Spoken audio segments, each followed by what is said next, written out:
या संदर्भात ते सगळेच आक्रमक झालेले पाहायला मिळतात। आपण वळूयात पुढच्या बातमीकडे। 23 तारखेला जलील यांच्या विरोधात आंबेडकरी संघटना मोर्चा काढणार आहेत। छत्रपती संभाजीनगरात आंबेडकरी संघटनांकडून बॅनरबाजी करण्यात आली आहे। इम्तियाज जलील यांच्या विरोधातील मोर्चाची यावेळी बॅनरबाजी करण्यात आली आहे। इम्तियाज जलील हे जातीयवादी असल्याचा संघटनांचा आरोप आहे।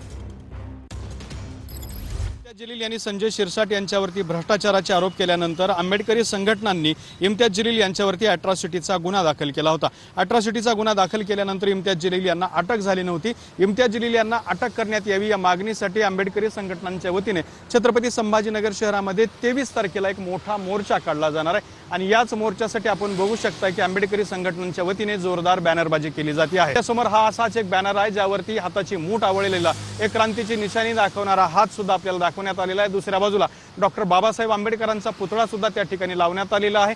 तर वर लिहिलेलं आहे की जातीयवादी जलीलच्या विरोधात हल्ला बोल मोर्चा, आंबेडकरी समाजाचा जन आक्रोश मोर्चा असं सांगितलेलं आहे। तर दुसऱ्या बाजूला इम्तियाज जलील यांचा सलाखों के पीछे असलेला फोटो सुद्धा या ठिकाणी टाकण्यात आलेला आहे। खाली लिहिलेलं आहे जातीयवादी जलीलला अटक करा। अशा स्वरूपाची ही बॅनरबाजी जी आहे ती छत्रपती संभाजीनगर शहरातल्या सर्वच रस्त्यांवरती आंबेडकरी संघटनांच्या वतीने केलेली आहे। कॅमेरामन हर्षल निकम सोबत दत्ता कानवटे, TV9 मराठी, छत्रपती संभाजी।